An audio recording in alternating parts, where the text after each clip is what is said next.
الرحمن الرحیم سمیع بصیر حکیم العلیم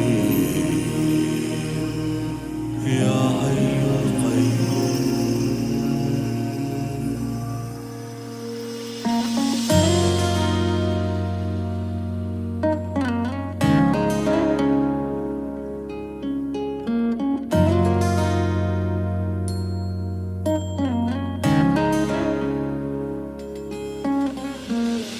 کریم و یا غفار و رحیم و عظیم و سریع الرضا، اس پہ ہی راضی رہوں جو کیا تو نے مجھ کو عطا۔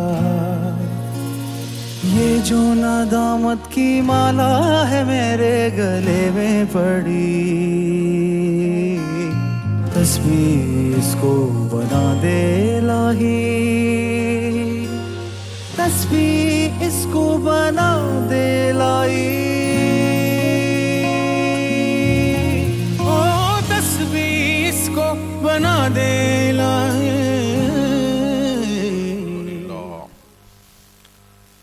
الحمدللہ رب العالمین والعاقبۃ للمتقین والصلاة والسلام علی من کان نبیا وآدم بین الماء والطین وعلی آلہ واصحابہ اجمعین، اما بعد فاعوذ باللہ من الشیطان الرجیم، بسم اللہ الرحمن الرحیم، واصبر علی ما یقولون واہجرہم ہجرا جمیلا، صدق اللہ العظیم وصدق رسولہ النبی الکریم ونحن علی ذلک لمن الشاہدین والشاکرین والحمد للہ رب العالمین۔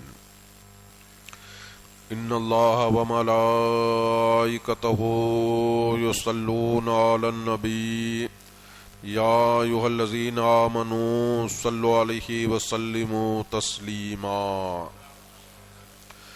اللہم صل علی سیدنا مولانا محمد معدن الجود والکرم، منبع العلم والحلم والحکم، وآلہ الکرام وابنہ الکریم وامتہ الکریمۃ یا اکرم الاکرمین، وبارک وسلم صلاۃ تبقی وتدوم بدوام الملک الحی القیوم۔ ابھی خطبہ کے بعد رب العالمین جل جلالہ کے مقدس کلام قرآن مجید کی سورہ مزمل کی ایک آیت کریمہ آپ حضرات کے سامنے تلاوت کی۔ اس آیت مقدسہ میں رب العالمین جل جلالہ ارشاد فرماتا ہے وَاصْبِرْ عَلَى مَا يَقُولُونَ، اے حبیب یہ کافر لوگ جو کچھ کہتے ہیں اس پر آپ صبر کیجئے، وَاهْجُرْهُمْ حَجْرًا جَمِيلًا، اور ان کو اچھے طریقے سے چھوڑ دیجئے۔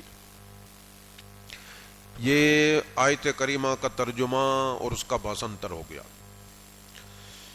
اس آیت کریمہ کی تفسیر میں علماء تفاسیر بیان فرماتے ہیں کہ ہمارے آقا حضور سرور کائنات صلی اللہ تعالی علیہ وسلم نے جب مکہ کی دھرتی پر اپنی نبوت کا اعلان فرمایا اور سرکار لوگوں کو قرآن سنا سنا کر دین کی دعوت دینے لگے تو کفار مکہ نے یہ کیا نعوذ باللہ کہ وہ کہنے لگے لوگوں کو کہ حضور جو اپنے آپ کو اللہ کا نبی کہتے ہیں تو وہ اللہ کے نبی نہیں ہیں، بلکہ وہ تو نعوذ باللہ شاعر ہیں، شاعری سناتے ہیں، یا کاہن اور جوتش ہیں، یا نعوذ باللہ جادوگر ہیں کہ ایسا کلام سناتے ہیں کہ اس کلام کے ذریعے باپ کو بیٹے سے جدا کر دیتے ہیں، بھائی کو بھائی سے جدا کر دیتے ہیں، شوہر کو بیوی سے جدا کر دیتے ہیں، آدمی کو اپنے قبیلے اور خاندان سے جدا کر دیتے ہیں۔ اس طرح انہوں نے پروپیگنڈا شروع کیا۔ حضور کی کردار کشی کی مہم چلائی حضور کے بارے میں.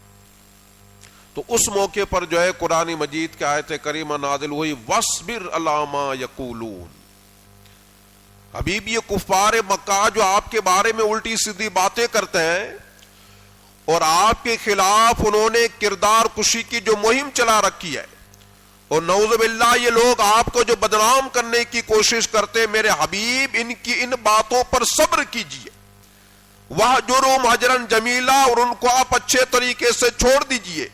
نہ ان کو بدنی اعتبار سے ان کی طرف توجہ دیجئے، نہ زبانی اعتبار سے ان کی طرف توجہ دیجئے، نہ قلبی اور دلی طور پر ان کی طرف توجہ دیجئے، بلکہ ان کی پرواہ نہ کیجئے اور اللہ پر بھروسہ رکھتے ہوئے اپنے مشن کو، اپنی دین کی دعوت کو جاری رکھیے.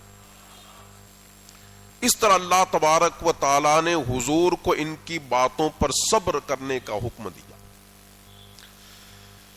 دیکھیے روایتوں میں آتا ہے، اور پیغمبر اسلام حضور سرور کائنات صلی اللہ علیہ وسلم کی سیرت طیبہ کی کتابیں بتاتی ہیں کہ سرکار نے جب مکہ کی دھرتی پر اپنی نبوت کا اعلان فرمایا، سرکار لوگوں کو اسلام کی دعوت دینے لگے، تو ان ظالموں نے سرکار کو اسلام کی دعوت سے روکنے کے لیے اور اسلام کے مشن سے روکنے کے لیے کئی طریقے کے حربے اپنائے، کئی قسم کی جد و جہد کی.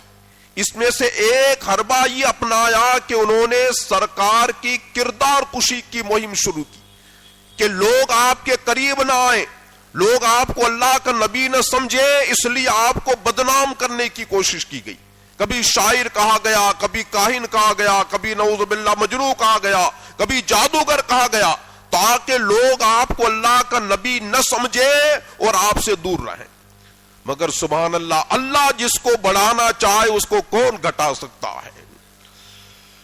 اس کو کون گھٹا سکتا ہے؟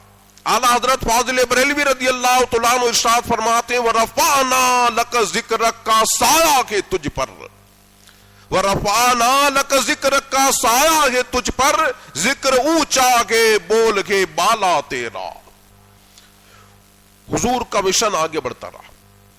اچھا، اسی طرح روایتوں میں آتا ہے کہ جب سرکار دو عالم صلی اللہ علیہ وسلم حرم کعبہ میں اسلام کی تبلیغ کے لیے تشریف لے جاتے، اسلام کی دعوت کے لیے تشریف لے جاتے، اللہ کے مقدس گھر خانے کعبہ کے طواف کے لیے تشریف لے جاتے، تو یہ لوگ آپ کو مانسک ٹینشن دینے کے لیے، ذہنی دباؤ دینے کے لیے کیا کرتے کہ جب بھی سرکار جو ہے کعبے کا طواف کرتے، ان کے قریب سے گزرتے تو کوئی چبھتا ہوا جملہ چھوڑتے، آپ کے بارے میں نعوذ باللہ اول فول بکتے، اور بار بار ایک چیز کہی جائے، کسی کو پریشان کیا جائے تو ایک ذہنی دباؤ آتا ہے، ایک مانسک ٹینشن آتا کہ آدمی پورا دن اس ذہنی دباؤ کے اندر مبتلا رہے اور اپنا کام نہ کر سکے.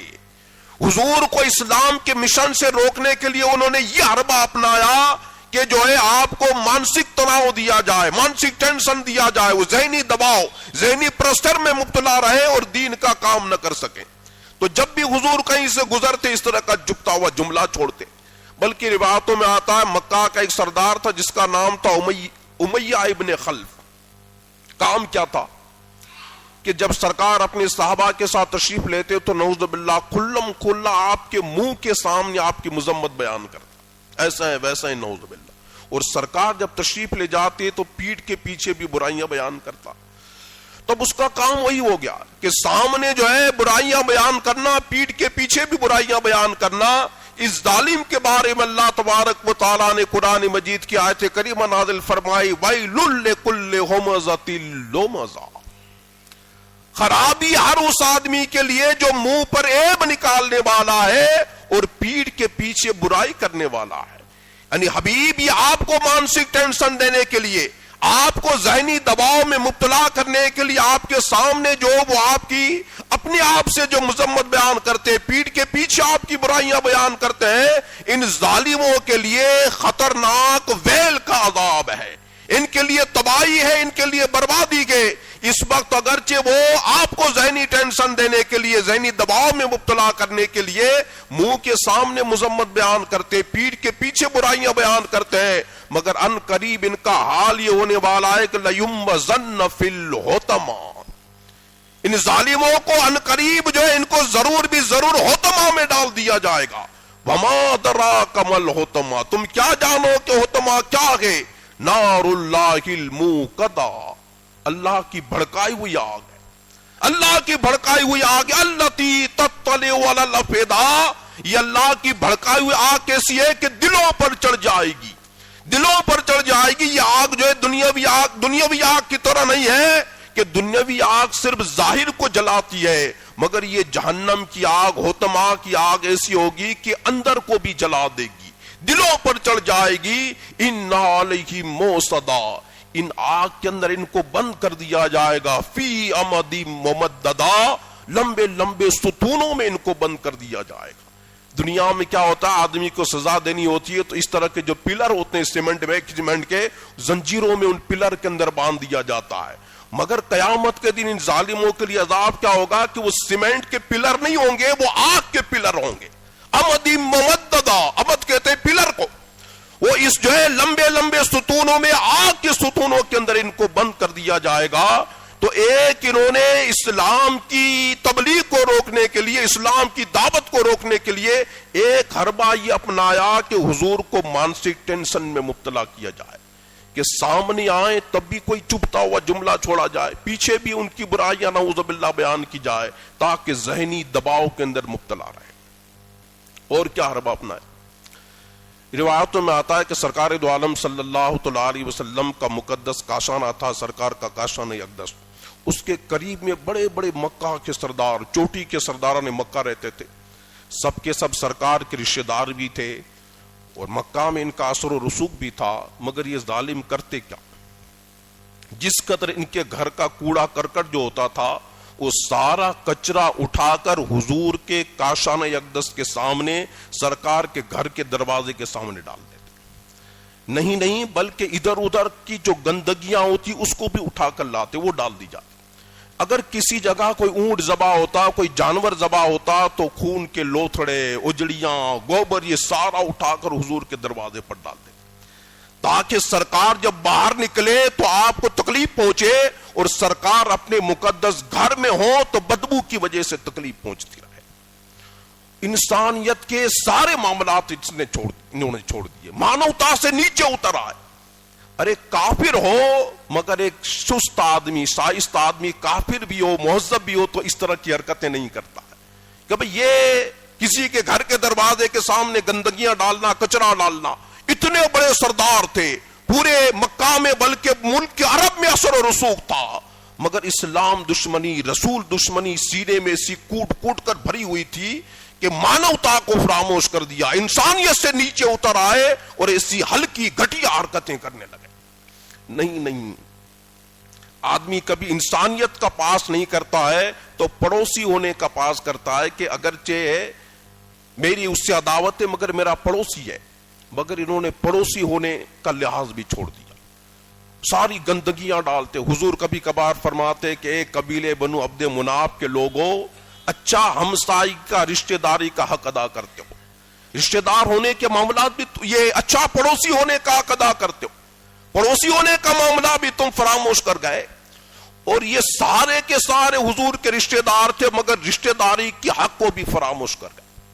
روایتوں میں آتا ہے کہ حضور کی ایک چچی تھی جس کا نام تھا ام جمیل, سرکار کی حقیقی چچی, سرکار کے حقیقی چچا ابو لہب کی بیوی, ایک سردار کی بیوی تھی, سردار کی بیٹی تھی, سردار کی بہن تھی, خود بھی سردارہ تھی, مگر سینے میں رسول دشمنی ایسی کوٹ کوٹ کر بھری ہوئی تھی کہ کئی نوکر چاہ کر گھر میں کام کرتے تھے, کئی لونڈی اور غلام تھے, مگر خود جنگل میں جاتی, نوکر چاہ کر کو حکم نہیں دیتی, خود جنگل میں جاتی, وہاں جا کر کانٹے چنتی, کانٹوں کا گٹھر تیار کرتی, اپنے کندھے پر, اپنے سر پر جو ہے اس کانٹوں کے گٹھر کو اٹھا کر لاتی, اور حضور کے دروازے کے سامنے نعوذ باللہ لا کر بکھیر دیتی, تاکہ وہاں جو ہے حضور کے پائے اقدس میں کانٹے چبھتے رہے. رشتہ داری کے حق کو بھی فراموش کر گئے.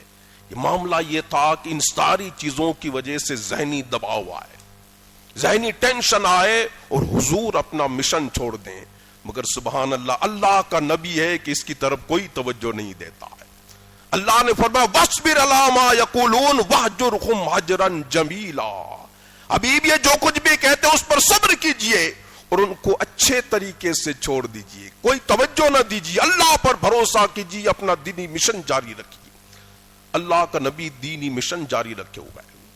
پھر کیا ہوا؟ روایتوں میں آتا ہے کہ ایک مرتبہ سرداران مکہ ایک مقام پر بیٹھے ہوئے تھے، آپس میں گفتگو کر رہے تھے کہ بھائی ہم نے اتنی کوششیں کی حضور کو اسلام کے مشن سے ہٹانے کے لیے کہ ذہنی دباؤ میں مبتلا کیا، کردار کشی کی مہم شروع کی، ان کو بدنام کرنے کی کوشش کی، مگر یہ کہ یہ اپنا مشن چھوڑتے نہیں، برابر اپنا مشن جاری رکھے ہوئے آہستہ آہستہ اسلام پھیلتے جا رہا ہے، لوگوں میں اسلامی روشنی کے چراغ روشن ہو رہے ہیں۔ کیا کیا جائے، کیا کرنا چاہیے؟ اچانک جو ہے خاتون جنت سیدہ فاطمۃ الزہرا رضی اللہ تعالیٰ عنہ کا وہاں سے گزر ہوا، بچپن کا زمانہ ہے، چھوٹی بچیاں گزر رہی ہیں، انہوں نے جب دیکھا تو ان کو سنانے کے لیے کہنے لگے،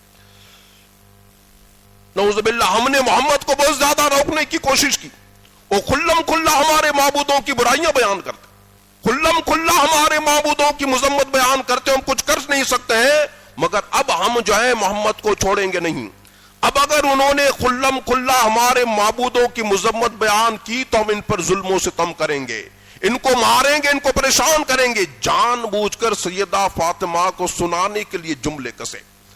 خاتون جنت سیدہ فاطمہ الزہرا رضی اللہ تعالیٰ عنہ نے جب یہ جملے سنے تو پریشان ہو گئی، میرے بابا کے ساتھ کیا سلوک کیا جائے گا، دوڑتی ہوئی گھر پر گئیں، حضور کو جا کر بیان کیا کہ آقا سرداران مکہ یہ بات کر رہے تھے کہ آپ اگر آج حرم کعبہ میں تشریف لے جائیں گے تو مار پیٹ کریں گے، آپ پر ظلم و ستم کریں گے۔ ادھر سرداران مکہ نے یہ سمجھا تھا کہ یہ دھمکیاں ہم نے جو پہنچائی ہیں تو ڈر کے مارے گھر پر بیٹھے رہیں گے، باہر نہیں نکلیں گے، اسلام کی دعوت پیش نہیں کریں گے، اسلام کی تبلیغ نہیں کریں گے، مگر قربان جائیں آقا کی جرأت و ہمت پر، آقا کی جرأت و استقلال پر۔ جب یہ سنا تو وہ گھر پر بیٹھے نہ رہ گئے بلکہ فوراً سرکار باہر نکلے، حرم کعبہ میں تشریف لے گئے اور ان سرداران مکہ کے سامنے جا کر کھڑے ہو گئے۔ بتاؤ کیا کہنا چاہتے ہو، کیا کہنا چاہتے ہو؟ اللہ اکبر! سرکار کا ایسا روب چھایا، سرکار کی ایسی ہیبت چھائی کہ کوئی کچھ بول نہ سکا۔ سرکار ان کے منہ پر خاک ڈال کر پھر گھر پر تشریف لائے۔ یہ ایک حربہ اپنایا کہ ڈرانے کی کوشش کی جائے، دھمکانے کی کوشش کی جائے تاکہ ڈر کے مارے اسلام کی تبلیغ بند کر دیں۔ اور کیا حربہ اپنایا؟ روایتوں میں آتا ہے کہ ایک مرتبہ سرداران مکہ حرم کعبہ میں بیٹھے ہوئے، موضوع سخن حضور بنے ہوئے کہ بڑا عجیب حال ہے، ہم لوگ ایسے جیالے گئے اور ہم لوگ ایسے بہادر ہیں کہ اپنی عزت و حرمت بچانے کے لیے جان کی قربانی بھی پیش کر دیتے ہیں۔ ہم نے اپنی عزت و حرمت بچانے کے لیے بڑی بڑی جنگیں لڑی ہیں، ہمارے باپ داداؤں نے ہمارے خاندان، ہمارے قبیلے کی عزت بچانے کے لیے اپنی جان کی قربانیاں بھی پیش کی ہیں، مگر ہمارا بڑا عجیب حال ہے کہ محمد ہماری نگاہوں کے سامنے ہمارے منہ پر ہمارے معبودوں کی برائیاں بیان کرتے ہیں، ہمارے منہ پر ہمارے سامنے ہمارے باپ داداؤں کو گمراہ کہتے ہیں، ہمارے سامنے کہتے ہیں کہ تمہارے باپ دادا کافر مرے ہیں، جہنم کی آگ میں چل رہے ہیں، اور ہم کچھ نہیں بول سکتے، کچھ نہیں کر سکتے۔ یہ کب تک چلتا رہے گا؟ کب تک ہم اس کو برداشت کرتے رہیں گے؟ یوں ہی اگر چلتا رہا تو پورے مکہ میں اسلام پھیل جائے گا، اسلام کی روشنی پھیل جائے گی، ہماری قیادت ختم ہو جائے گی، ہماری سرداری ختم ہو جائے گی، ہماری چودراہٹ ختم ہو جائے گی۔ اب اگر اپنی چودراہٹ بچانا چاہتے ہو، اپنی سرداری بچانا چاہتے ہو تو سخت قدم اٹھاؤ، کوئی سخت معاملہ کرو۔ ابھی یہ لوگ گفتگو کر ہی رہے تھے، اچانک لوگوں نے دیکھا کہ سامنے سے اللہ کے پیارے رسول تشریف لا رہے ہیں، اللہ کے حبیب آ رہے ہیں، دونوں جہان کے سردار آ رہے ہیں۔ اللہ اکبر! حضور کو دیکھا، ان کے سینے کے اندر انتقام کی آگ بھڑکنے لگی، بدلے کی آگ بھڑکنے لگی، تیز نگاہوں سے حضور کو دیکھنے لگے، مگر رعب ایسا چھایا کہ کوئی کچھ بول نہ سکا۔ سبحان اللہ! اللہ کے نبی خرامہ حرم کعبہ میں تشریف لائے، آپ نے سکون و اطمینان کے ساتھ حجر اسود کا بوسہ لیا، سکون و اطمینان کے ساتھ آپ نے کعبے کا طواف شروع کیا۔ اللہ کا نبی کعبے کا طواف کر رہا ہے مگر ان سے دیکھا نہیں جا رہا، سینے کے اندر انتقام کی آگ بھڑک رہی ہے، جب رہا نہیں گیا، سرکار جب طواف کرتے کرتے ان کے قریب سے گزرے، فوراً انہوں نے ایک چبھتا ہوا جملہ چھوڑا۔ نعوذ باللہ، حضور کی شان میں اول فول بقا، سرکار کے چہرے پر ناگواری کے آثار نمودار ہوئے مگر کچھ بولا نہیں۔ پھر سرکار طواف میں مبتلا ہوئے، طواف کرنے لگے، اچانک پھر سرکار قریب سے گزرے، پھر ظالموں نے ایک چبھتا ہوا جملہ چھوڑا۔ سرکار کے چہرے پر ناگواری کے آثار نمودار ہوئے، کچھ کہا نہیں۔ یوں سرکار طواف کرتے جا رہے ہیں، وہ جو ہے غلط باتیں بولتے جا رہے ہیں۔ سرکار نے طواف جب مکمل کیا، آپ ان سرداران مکہ کے پاس تشریف لے کر آپ نے فرمایا، او سرداران قریش سن لو، کان کھول کر سن لو، میں تم سب کو ذبح کرنے کے لیے آیا ہوں، تم سب کو ذبح کرنے کے لیے آیا ہوں، مطلب یہ کہ میں ایسا دین لے کر آیا ہوں، اگر تم نے اس دین کو قبول نہیں کیا تو تباہ ہو جاؤ گے، برباد ہو جاؤ گے، سنبھل جاؤ سنبھل جاؤ۔ انہوں نے جب حضور کی زبان سے یہ بات سنی تو خوف زدہ ہو گئے، کیونکہ ان کو معلوم تھا کہ حضور سیف زبان ہے، زبان سے جو بات نکلتی ہے وہ ہو کر رہتی ہے۔ انہوں نے جب حضور کی زبان سے اپنی تباہی بربادی کی باتیں سنی تو حضور کے سامنے منت سماجت کرنے لگے کہ نہیں ہم آپ سے کچھ نہیں کہتے، آپ جو ہے خیر و عافیت کے ساتھ تشریف لے جائیں، اب کسی کی مجال نہیں ہے کہ کوئی آپ کو چھیڑ سکے۔ سرکار دو عالم صلی اللہ علیہ وسلم خاموشی کے ساتھ کعبے کا طواف کرنے کے بعد اپنے مقدس گھر پر تشریف لے گئے۔ پھر دوسرا دن ہے، وہی سرداران مکہ بیٹھے ہوئے، ارے کل انتقام لینے کا اچھا موقع تھا، ہم انتقام نہ لے سکے، جیسے حضور آئے خدا جانے میں کیا ہو جاتا ہے، ایسی حالت ہو جاتی ہے جیسے سانپ نے سونگھ لیا ہو، سب پر رعب چھا جاتا۔ اب ہم یہ برداشت نہیں کر سکیں گے، اب کی مرتبہ جب محمد آئے تو ضرور نعوذ باللہ ان پر ظلم و ستم کرو، انتقام لو۔ اچانک سرکار تشریف لائے، جیسے ہی سرکار تشریف لائے نعوذ باللہ سارے حضور پر ٹوٹ پڑے۔ عقبہ بن ابی معیط نام کا ایک ظالم سرکار دو عالم صلی اللہ علیہ وسلم کے گلے میں چادر انور تھی، اس نے چادر کو پکڑا اور اس طرح زور سے سرکار کا گلا گھونٹا کہ سرکار کا دم گھٹنے لگا۔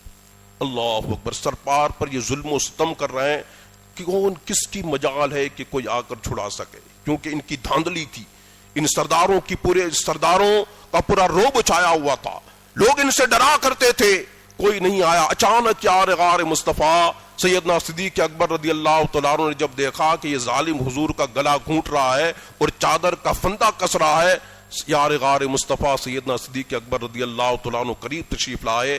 آپ نے عقبہ بن معیط کو زور سے دھکا دیا کہ دور جا کر گرا۔ آپ نے فرمایا کہ ایک آدمی کو اس لیے قتل کرنا چاہتے ہو کہ یہ کہتا ہے کہ میرا رب اللہ، حالانکہ وہ تمہارے پاس روشن معجزات لے کر آیا ہے۔ ادھر اب سرداران مکہ نے دیکھا کہ ابو بکر چھڑانے کے لیے آئے ہیں تو سارے کے سارے حضور کو چھوڑ کر یار غار مصطفیٰ سیدنا صدیق اکبر رضی اللہ تعالیٰ عنہ پر ٹوٹ پڑے اور آپ کو اس قدر زد و کوب کیا، اس قدر مارا اور اس زور سے آپ کے بال کھینچے۔ تاریخ بتاتی ہے، سیرت طیبہ کی کتابیں بتاتی ہے کہ زور سے آپ کے بال کھینچے کہ بالوں کا گچھا ان کے ہاتھوں میں آ گیا، آپ کی داڑھی کو نوچ لیا۔ یار غار مصطفیٰ سیدنا صدیق اکبر رضی اللہ تعالیٰ عنہ نے بھی سامنے سے مار پیٹ کی، مار پیٹ ہوتی رہی، مگر یار غار مصطفیٰ سیدنا صدیق اکبر رضی اللہ تعالیٰ عنہ خوش تھے کہ اگرچہ میں نے مار کھائی ہے مگر لوگوں کی توجہ میرے آقا سے ہٹ کر میری طرف آ گئی ہے، میری طرف آ گئی ہے۔ اس طرح جو ہے انہوں نے حضور کو اسلام کے مشن سے ہٹانے کے لیے، اسلام کے مشن سے ہٹانے کے لیے ہر طرح کا حربہ اپنایا۔ پہلے جو ہے وہ بدنام کرنے کی کوشش کی گئی اور کردار کشی کی مہم چلائی گئی، جب اس سے کام نہیں چلا تو مانسک دباؤ، مانسک ٹینشن دینے کی کوشش کی گئی، اس سے بھی کام نہیں چلا تو خوف زدہ اور ڈرانے دھمکانے کی کوشش کی گئی، اور اس سے بھی کام نہیں چلا تو آخری حد پر اتر آئے، آخری حد پر اتر آئے، نعوذ باللہ ظلم و ستم پر اتر آئے۔ مگر اللہ کا نبی ہے، وَاصْبِرْ عَلَىٰ مَا يَقُولُونَ وَاهْجُرْهُمْ هَجْرًا جَمِيلًا، حبیب یہ جو کچھ بھی کہتے ہیں اس پر صبر کیجئے اور اللہ پر بھروسہ رکھتے ہوئے اپنے مشن کو جاری رکھیے۔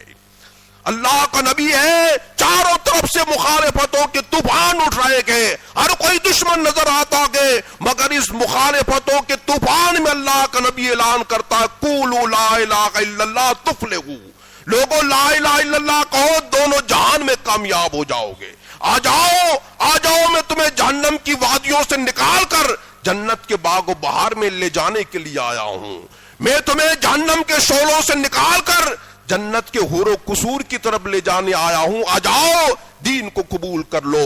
اللہ کا نبی مخالفتوں کے طوفان میں دین کی دعوت دے رہا کہ آہستہ آہستہ لوگوں کے سینوں میں اسلام کی روشنی اور اسلام کے چراغ روشن ہو رہے گئے، اور آہستہ آہستہ اسلام کا قافلہ آگے بڑھتا چلا جا رہا ہے۔ وَاصْبِرْ عَلَىٰ مَا يَقُولُونَ وَاهْجُرْهُمْ هَجْرًا جَمِيلًا۔ قرآن مجید کے اس واقعے سے میں نقطہ کیا ملتا ہے؟ آخری بات، اس سے پتا چلا کہ صبر کرنا دین اسلام میں اس کی بہت بڑی فضیلت ہے۔ اللہ نے فرمایا وَاصْبِرْ، آپ صبر کیجیے۔ بندے کو چاہیے کہ جب بھی تکلیف آ جائے، مصیبت آ جائے، پریشانی آ جائے، کبھی گھبرائے نہیں، صبر کرے اور اللہ کی ذات پر بھروسہ کرے۔ صبر کی کتنی بڑی فضیلت ہے، اللہ قرآن مجید میں ارشاد فرماتا انما یوفی الصابرون اجرہم بغیر حساب، صبر کرنے والوں کو اللہ تبارک و تعالی بے حساب اجر و ثواب عطا فرماتا ہے۔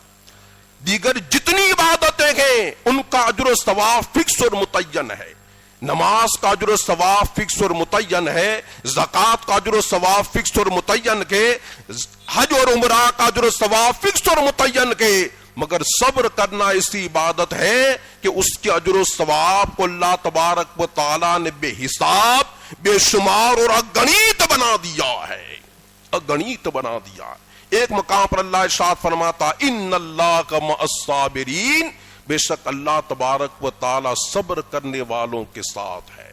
جو صبر کرتے ان کو اللہ کی معیت اور اللہ کا ساتھ نصیب ہو جاتا ہے۔